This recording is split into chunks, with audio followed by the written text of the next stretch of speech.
Hello everyone and welcome to the Franchise Show. I hope you're all doing well. I am doing the show live today from my hotel bedroom in Crete, and it's very sunny out there, 39 degrees. So finally, everyone's saying it's sunny in different parts of the world. Well, it is for me today. So the Franchise Show, what is it? Well, it's a show where we get under the hat of some of the most important topics in franchising. And what do we do each week? We take a different topic and we have a lovely guest. And no exception this week, we have a very lovely guest. And we have a bit of a deep delve into that topic. And this is a live show. Well, it is a live show if you are watching it at about between 5:15 and 6 o'clock GMT. So please, if you are here, put a comment in and we will recognize you and let us know what you think of today's topic. And today's topic is international franchise challenges. And it's a really important topic. And I think it's one that anyone in franchising can relate to. If you've got a franchise business yourself, then everybody has an aspiration to take their business to another country, to another region. And there are some big challenges in doing that and how you need to adapt your business. So it's going to be a really interesting conversation. And we have a lovely guest, and it's time to introduce that guest. And most of you will know the lovely Suzie McCafferty, but it gives me great pleasure to introduce Suzie. Welcome to the Franchise Show, Suzie. How are you? Thank you, Harvey. Brilliant, thank you. Not as in the sunny climates as you, by the looks of things, but delighted to be joining you. It's taken a while to get on this podcast with you, so brilliant to be chatting about one of my favourite topics today, which is international franchising. Fantastic. So let people know kind of, most people are going to know you, but let people know, where you've been and how you've got to have such a passion for international franchising and how you're helping people. Where did it start and how did it bring you to this point? Yeah, so it started at the tender age of 23. So I would say about 25 years ago, without giving my age away too specifically. So I was a franchisor at the age of 23, and a lot of people have heard this story 10 times over, but it's very relevant to our topic of international franchising today. So I started a business with a business partner in Edinburgh, refilling printer cartridges. So people kept asking if it was a franchise. To cut a very long story short, we franchised that business, and that's really where my international franchising journey began.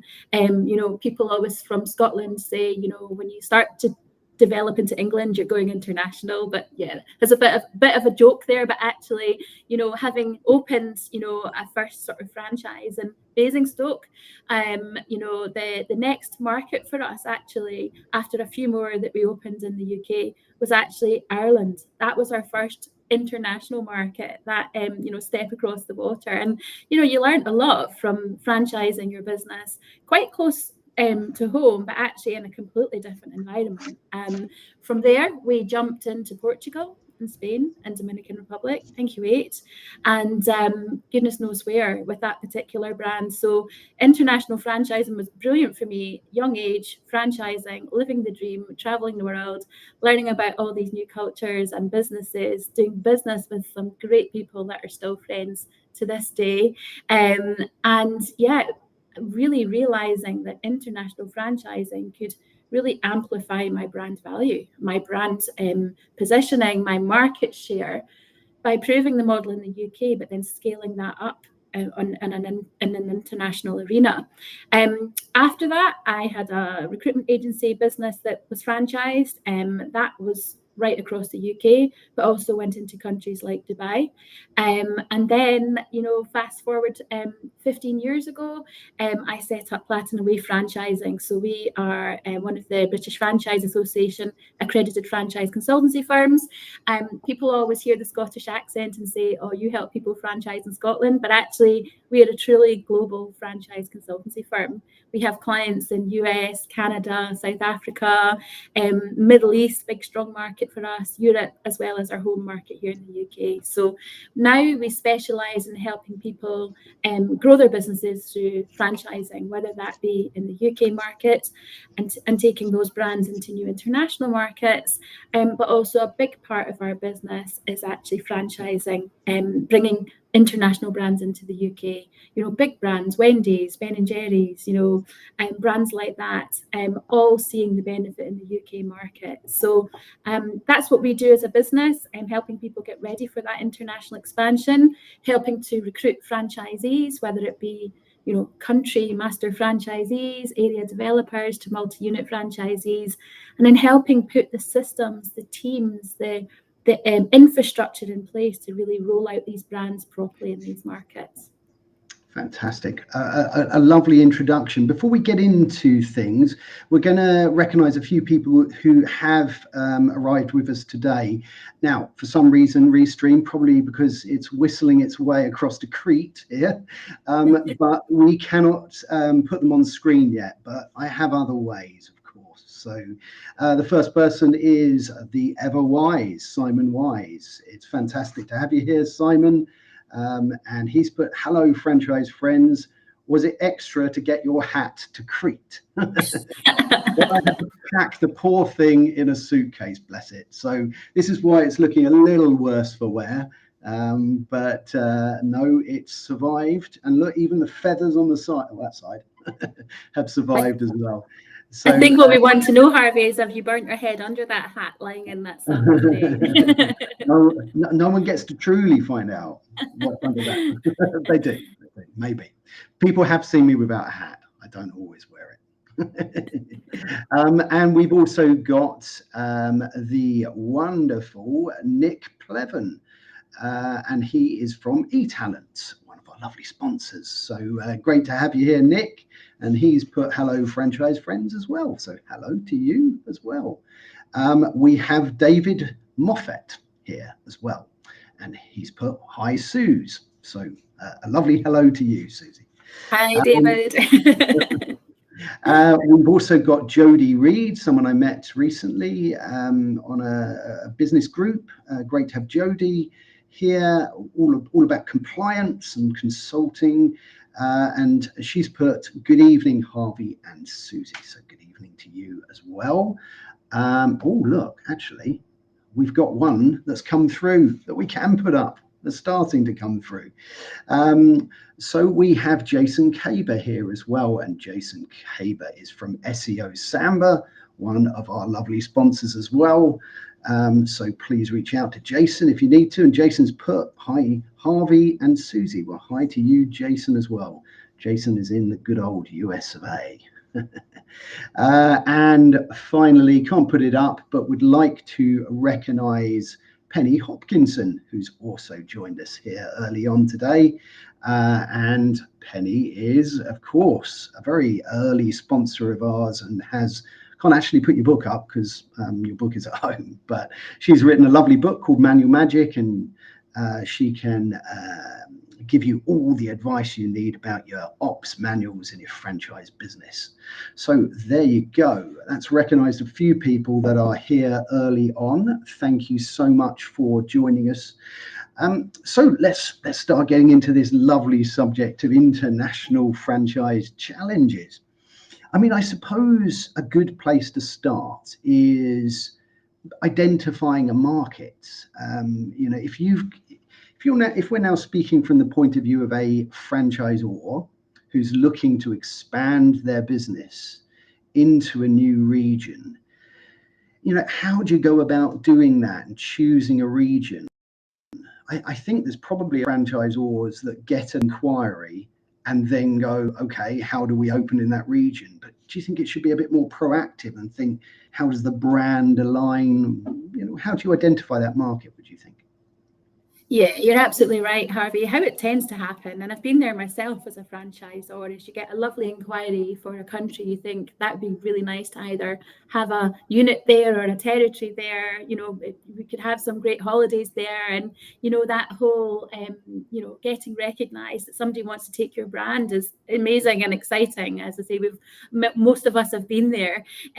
Or you've got somebody who has a franchisee here that has maybe family members in that country, and they want to emigrate over to that country, and they want to take the brand there, and that is quite normal. A lot of people will look at that approach, but what we always say to our clients is you need to be a bit more strategic about that, because it definitely is not a case of lifting and shifting your brand. No matter who you are, how big a brand, how small a brand, you cannot just lift and shift. So there is, if you want to make international franchising the real success that it absolutely can be, you really need to think about what makes a good, strong market. And some of these things are thinking about, as your first international market, think about, how close to home do you want that to be? Think about the travel costs, think about the time differences, those practical things to start with. But then you really need to lift the bonnet and say, what do we know about that market? Who out of our competitors might be there? That's a good thing to have competitors, because it's a sign there's a market normally, and you're not spending extra on investment and actually educating the market about your concept. If a competitor is there already, there's a good chance that you can enter that market a little bit easier. It's looking at things like the culture. Will your business be well received? Going into certain Middle Eastern cultures, you've got to think about your marketing, your service delivery models, for example. Some of our food franchise clients, they need to add that little bit of extra sweet treat into their menu going into certain markets where they have a sweet tooth, for example, if it's a food franchise. So it's looking at things like that. Going to English-speaking countries first is always a good one, not least because it's easier to communicate with your partners out there. But actually, you've got that, you're reducing that level of risk, because you're not having to then translate and check the translation and have all that extra sort of risk about your brand control. But one of the other things that we always say to people as well is, well, there's many actually, is, think if you're a business that has a supply chain, you really need to think about the effect on margins by the time that you source the supplies that you need to be trading in that country. Going into some markets, it's just not viable because the margins won't be there for the franchisees operating in those countries. And another big one, which nobody told me when I first started international franchising, was the tax implications. Withholding tax that is applicable on things like royalty fees, franchise fee income, and things like that. In some markets where there's a double taxation treaty, without getting into detail, that can be fairly easy. It's a routine exercise. You find out what that tax level is. But in some markets where there's no double taxation treaty, it makes it absolutely impossible to actually take money back into your home market if you're taking out that country, because of those withholding taxes and things like that. So lots of exciting things to think about, which is why I say to people, you have to be strategic in the markets you go to. Look at the key strategic hotspots first. What do you know about, as I say, the English speaking, the ease of servicing these markets? Go for those easy ones first if you can. It doesn't always work that way. Never did I ever think I'd be trading in Dominican Republic so early on. But all these key checks, they worked out, and it ended up being a great market for us. That's fantastic. I mean, genuinely, I've written quite a few things down there. Things are always a learning for me as I continue my own journey in franchising. And, I hope that everyone that views this, even now or in the future, gets some value from it, thinks of a question that maybe they might not have considered or might not have asked. And my goodness, there are plenty there. But again, comments aren't coming through that I can put up, but I have a way. We have plenty of comments coming in here. So let's have a look at a comment here from the ever wise Simon Wise. And Simon's put, one of the things I have always wanted to know is what is the best way to facilitate the transfer of royalties back to the UK? Well, interestingly enough, you were talking, one of the many wonderful pieces of advice and thought-provoking things that you said was about royalties. So let's pick up on that. What's been your experience in collecting and applying royalties when you're in a different market? Yeah, I mean, definitely one for an international tax expert, and that's what we always say to our clients when we're taking them into new markets. We have, associates in various jurisdictions that we would introduce them to get that proper tax advice. But if people are serious about international franchising and they're not just going to dabble in a couple of countries, then it's really important to get that proper tax advice where you look at your structure. Where are you going to actually structure your intellectual property for your international development? Is it going to be in your home market here, or is it going to be in other jurisdictions? For example, taking a client into the US recently, their intellectual property was ownership was structured in the US. They formed a separate entity in the US. They formed separate bank accounts in the US. For them, it was they set up in Delaware, which was the jurisdiction they were advised on their business to set up in, being more tax efficient. And for them, where they're buying a lot for their supply chain, the commodities, their packaging, whatever, they're buying out in the US as well. So it makes sense for them to keep their royalty fees and income in the US, to spend in the US, etc. And when obviously they want to take that into their home markets, they need to get the correct tax advice to do that. And I think, to be honest, that's where I think a lot of people fall foul in international franchising, is they take a punt, if you like, and they go, yeah, I can go to Australia, yeah, I can go to New Zealand, without getting that kind of advice. And that's where they get tied in knots later on down the line. There's also some markets, sorry, I was going to say, Harvey, there's also some markets where there's the whole money deficit situation, going into some countries, and it changes over time due to the economic conditions. But I've had clients go into certain parts of Africa, for example, where they've generated royalty fees that they can't get out because of the money deficit and things like that. So again, the importance of getting advice from people who know this stuff is, one of the first things you should be doing before you get too deep into looking at that particular market. Absolutely. I mean, staying on the subject of royalties, do you think that it's a good thing to use a sort of percentage base that is quite commonplace here in the UK? Or do you think sort of a flat fee, opening a store, and then an annual fee not based on turnover is a simpler way for people to sort of start to approach an international market? Yeah, so you see both, to be honest. We do a lot in the QSR, quick service restaurant space globally. So we do a lot of big deals, country deals, 200 unit development deals that can be worth a couple of million investment for the country.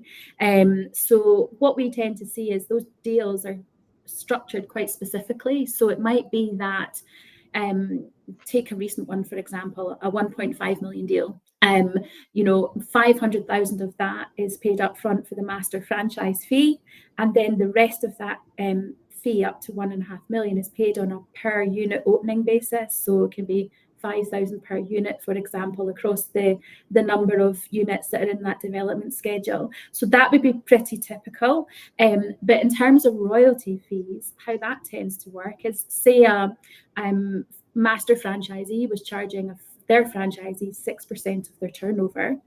The franchisor would typically get between 25 to 30% of that total 6%. So they still are percentages in that respect. Get it. Fantastic. Thanks very much, Simon, for that question.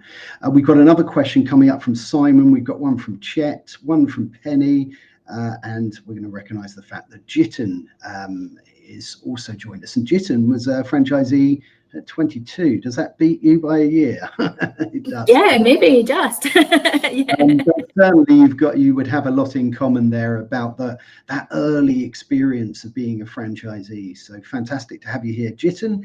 We're going to come to Simon's question in a minute, but let's take one from Chet. Chet Patel, founder of Vida Academy. And Chet's put how to localize and customize to better suit a new market, to create a better solution. Oh, absolutely.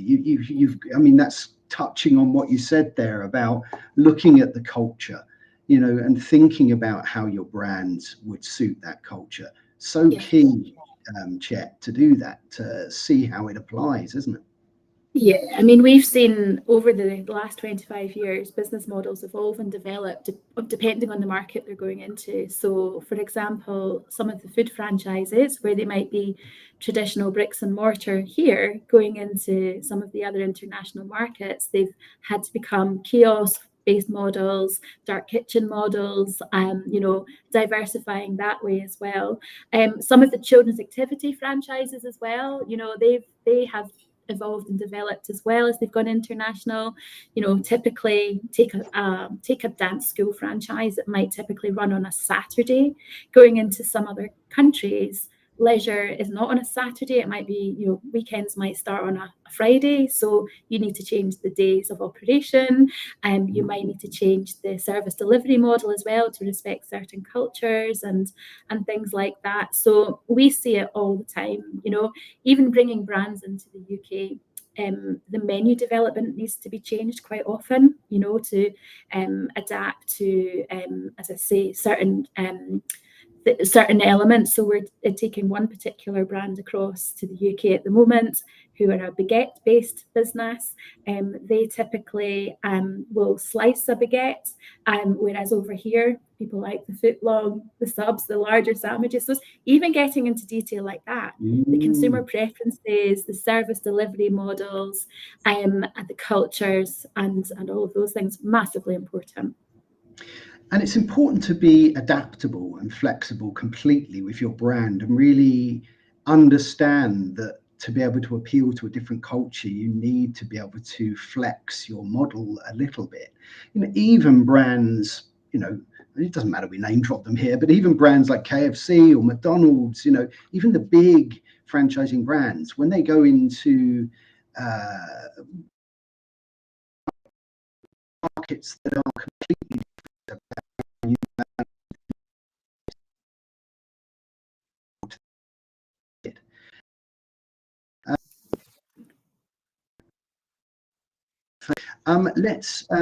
has not such tax treatment, but transfer. I think it's good. I think you're cracking up on me a little bit there, Harvey, but I got the gist of that. So things like exchange rates, obviously fluctuating on management fees, but also on supply chain and retail pricing.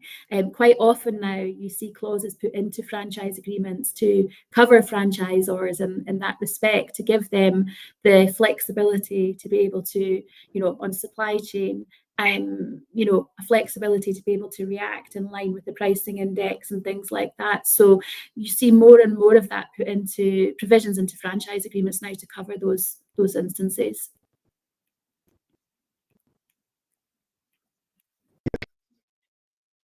I think you're cracking up a little bit, Harvey.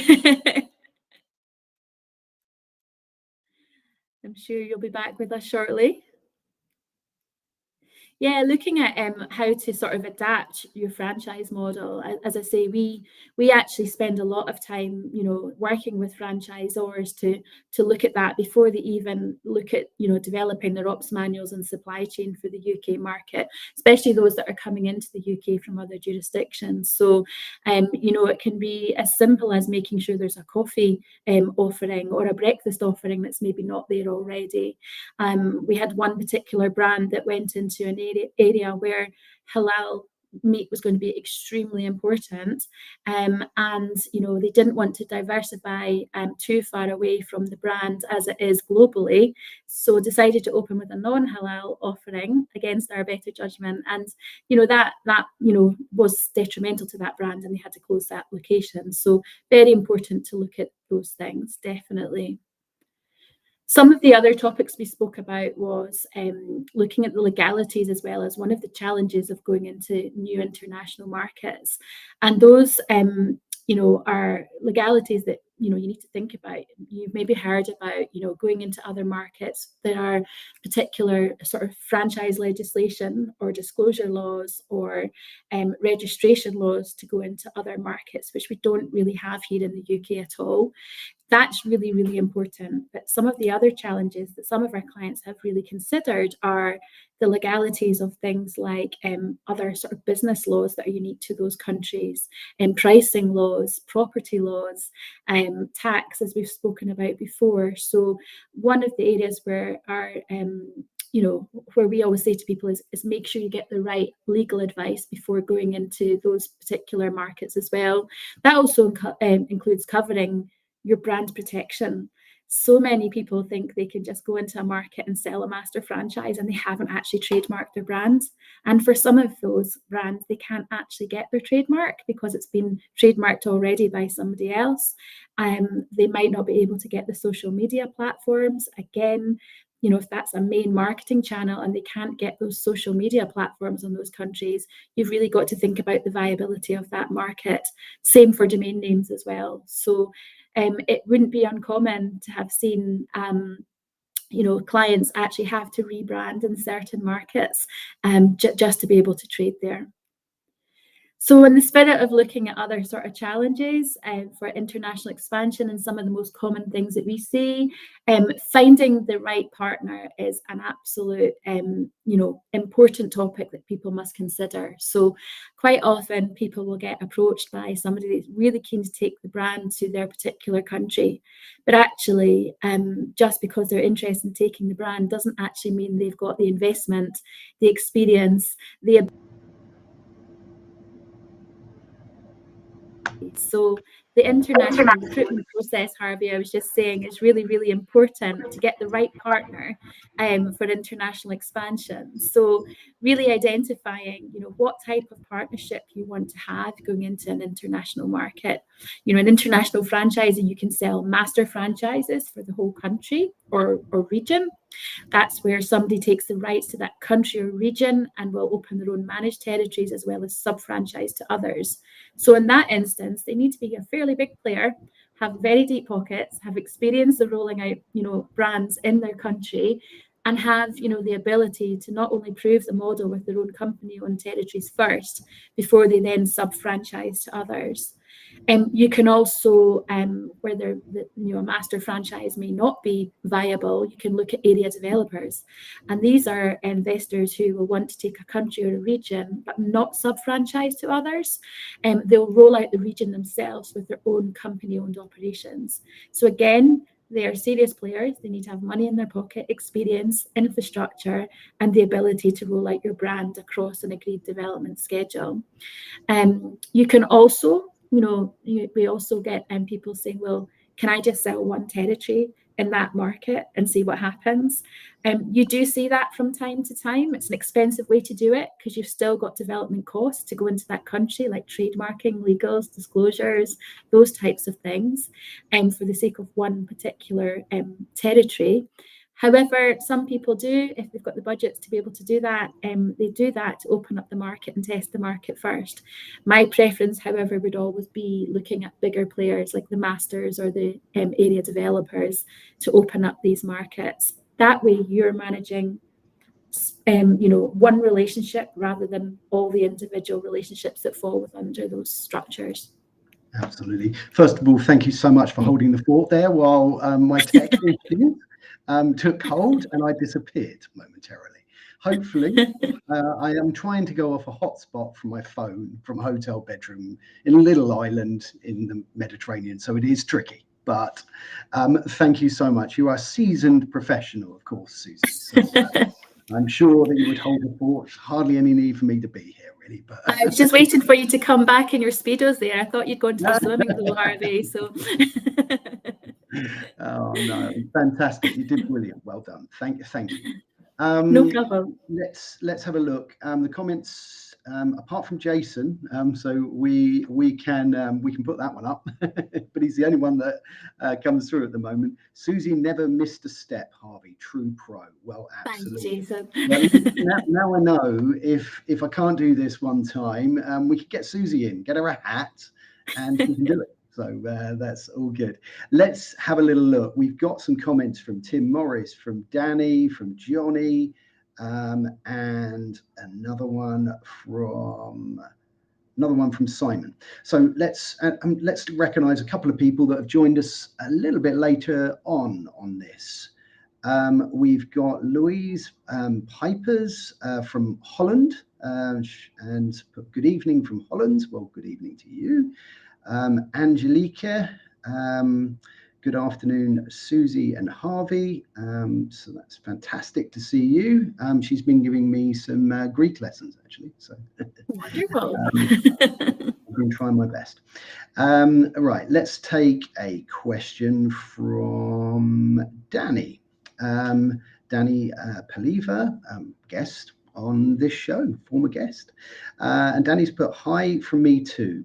What are the 3 top strategies for franchise lead generation internationally when you are looking for a master franchise candidate? This is a good question, isn't it? I mean, I suppose you can reach out to aggregator platforms, and you've got your own website and you get leads coming in. But, taking that sort of proactive approach, what's in your opinion the best way to attract leads from regions you're looking to expand into? Yeah, Danny, that's a really good question. I've been doing international franchise recruitment for a long time now, and what I would say is working now is probably different to what was working 5 years ago, 10 years ago, etc. So nowadays it is really that, firstly identifying the right markets to go to, as we've spoken about before, but then it's a case of saying, what type of partner do I want to have in that market? Is it a master, or is it an area developer? So again, some of our clients will say it needs to be somebody in an associated market that might potentially have a shared client base, for example, or they might be in the sector already, but they're diversifying into their brand kind of thing. So really thinking about the profile of what an A-star like master franchisee would look like in terms of sector experience, brand rollout experience, investment level profile. Okay, so getting all of those things right is first. Then it's that that multi-pronged attack. You need that mix of brand awareness versus lead generation activity, and the two very much goes hand in hand.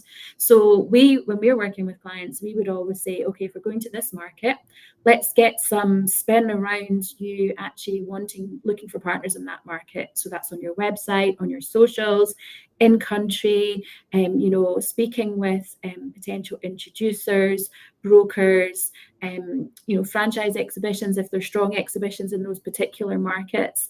And then what we found, to be quite honest, gets us the best conversions is our outreach campaigns. That is absolutely, reaching out to that profile that we've identified, which is a long process. As we all know, international franchising can take a good year sometimes to recruit the right partner and get them through legals.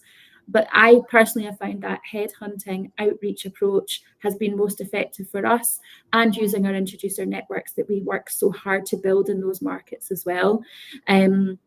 So that would be the way that I would do it. I always say to people with international recruitment, perseverance is key. People get really frustrated when they don't get the volume of leads that they want. Things don't happen quick enough. I think people think just because they're recruiting in that market, it'll just happen for them, and it doesn't. It really doesn't.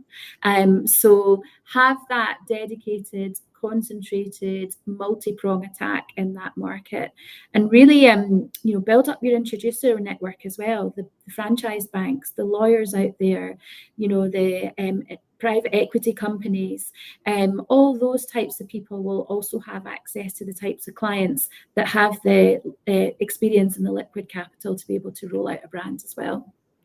Absolutely. Or sponsor a wonderful show like this. No, I'm joking. Exactly.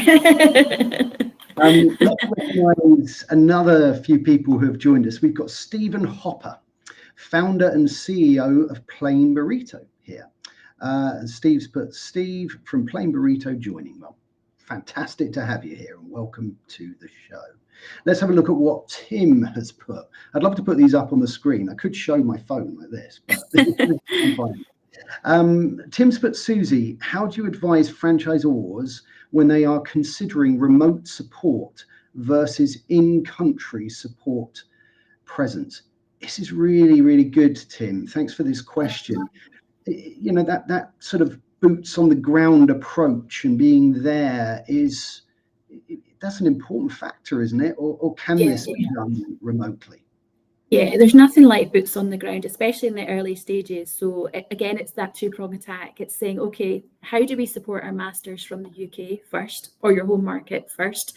What does that look like in terms of how will we communicate? How frequently will we communicate? What reporting do we need to have? You know, how will we update our partners, etc. So having that international support framework that documents all of that is going to be really, really important. But it's a two-prong attack. So when you launch in country, I personally think it's so important that you have one of your team or one of your franchisees seconded for a period of time in country, and they don't leave until that brand is operating to your standards. So I always talk about, I used to parachute my Eddie in. My Eddie used to, you know, open up any new market for me when I had my first particular business. He loved to travel. He was strong on operations. He was great with franchisees, and he'd land in that country and he'd make sure that those operations were absolutely rocking before he came back. So you would agree a period of time, obviously based on the cost and all of that, that happens.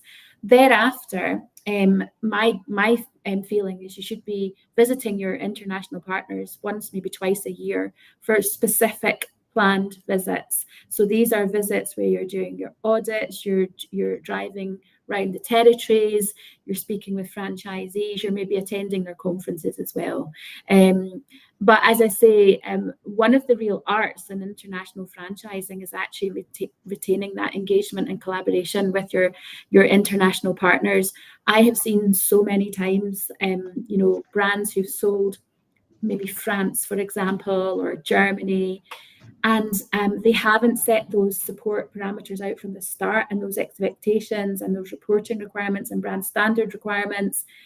And all of a sudden, they've got masters who are not engaged, they're not communicating, they're buying from non-nominated suppliers. The product or menu has evolved and developed in a way that you haven't approved, and people are, you know, not informing you when they're opening territories and so on. So the real art to international franchising, that's a personal passion of mine, is that engagement, that performance, that helping your international partners to be a success.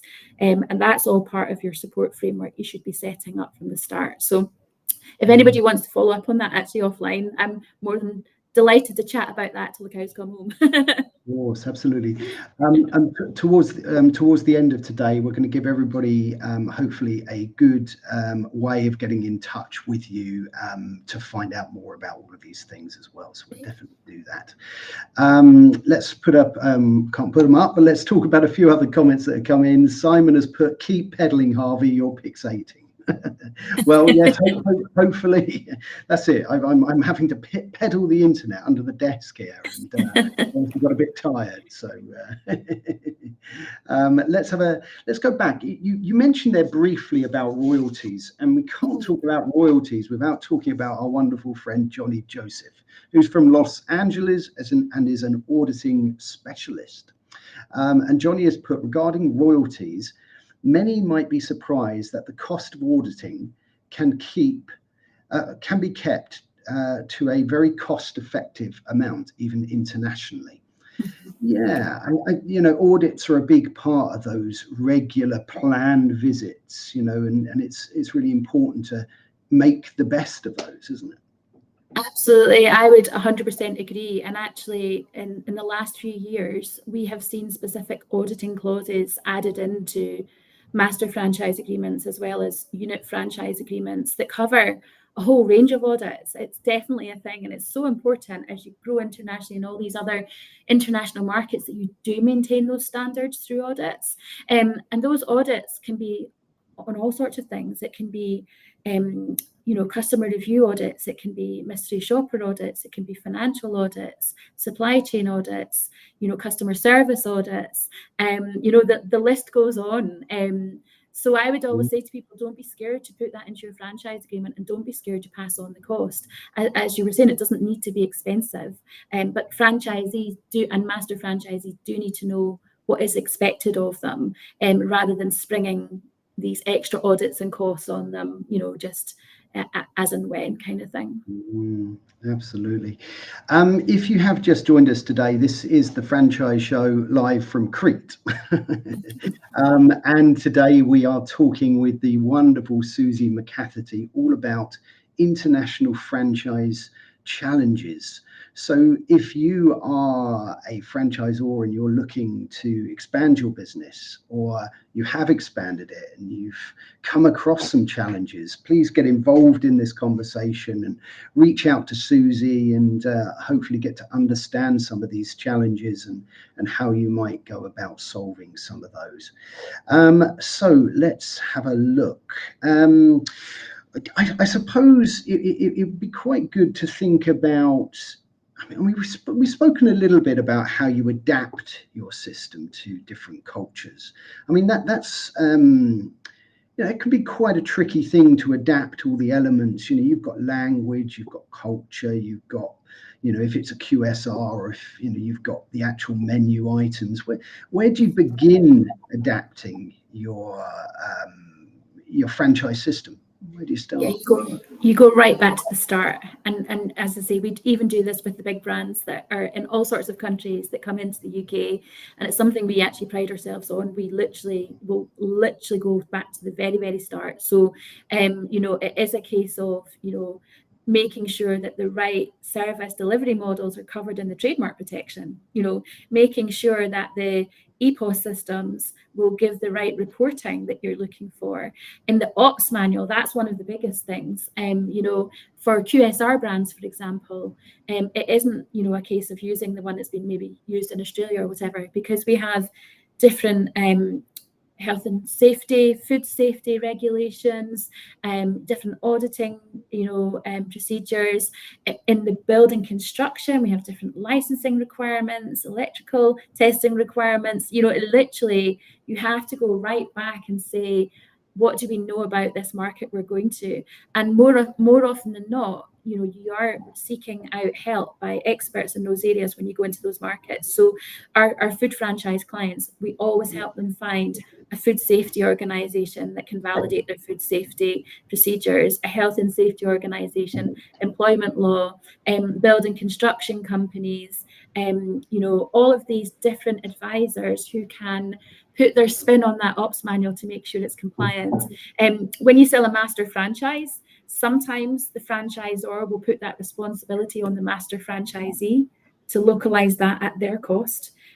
Other times, the franchisor will bear the cost of that. It just depends on the brands and how much control they want over making sure that's applicable. It obviously does affect the price you pay for your master franchise. If you're expected to do all that work yourself, you don't want to be paying full whack for a master franchise if you've still got all that extra development cost to do as well. Absolutely. It's interesting you start to talk about the master franchise and what elements lie with the master franchise and what elements lie with the franchisor. How does that sort of normally split up and mix? What sort of responsibility has a master franchisor are you likely to have? Yeah, it is wide and varied again, Harvey, but ultimately, again, if it's something that has a supply chain, the franchisor has the responsibility to provide the support to the master franchisee so they can run the business in their country. So what they at the very least need to do is give them all the templates for the UK that can then be localized by the master franchisee in their market. Ops manual templates, EPOS systems, marketing programs, supply chain specifications, build specifications, again, if this is QSR, for example. So as I say, same for websites. Again, who owns the website? Ultimately you want the franchisor to own that website so they can switch off a naughty master franchisee if they need to. But ultimately that master franchisee needs the level of control on a local level to be able to operate it. So Again, it's wide and varied, and it does reflect the price that you actually pay. Different investors into a master franchise will look for different levels of support. So we will have some of our investors that come to us looking for a master, and they want the franchisor to have done everything for that market. They're good operators, they're good at opening territories, they're good at rolling things out, but they're not so good at setting all those parameters. Others will join, and they'll be happy to do that on a local level. Oh, that's fantastic. We are starting to come towards the end of today's episode, but I wanted to end by talking about building strong relationships and keeping up brand standards. We did touch on that earlier, but I think that's so important because once you've identified a region and you've launched in that region, then trying to maintain that, with any kind of big push, that can easily sort of slip away, those brand standards. Is it those regular visits? What else can you do to keep those relationships strong? Because I think it's really important. So it's keeping those communication channels open. So I personally, with my masters, when I was, master franchising myself, and still when I support masters for some of our clients as well, it is a case of saying, every month you should be having a development meeting with that master, checking in on an agreed agenda. How's new territory openings going? How's network performance going? What are your challenges? What are you doing with marketing? How's your supply chain? What's the next sort of quarter looking like? How can we help you? How can we support you? So I would be putting a formal monthly meeting in place to an agenda like that, but then having that real free and easy conversation where you can be sharing best practice on a daily, weekly basis. So if there's a forum for your international masters where they can all, you can share that, or how are you going to communicate that? The real art to international franchising, to be completely honest with you, is choose the right partners, people who, will follow your values, respect your culture of your business, and value communication and collaboration. That is first and foremost. But then the onus is on the franchisor. It's down to you to show your master franchisees that they continue to get value from you. That's up to you to continue to share that if you want to have these long-term lasting relationships. Oh, that's fantastic.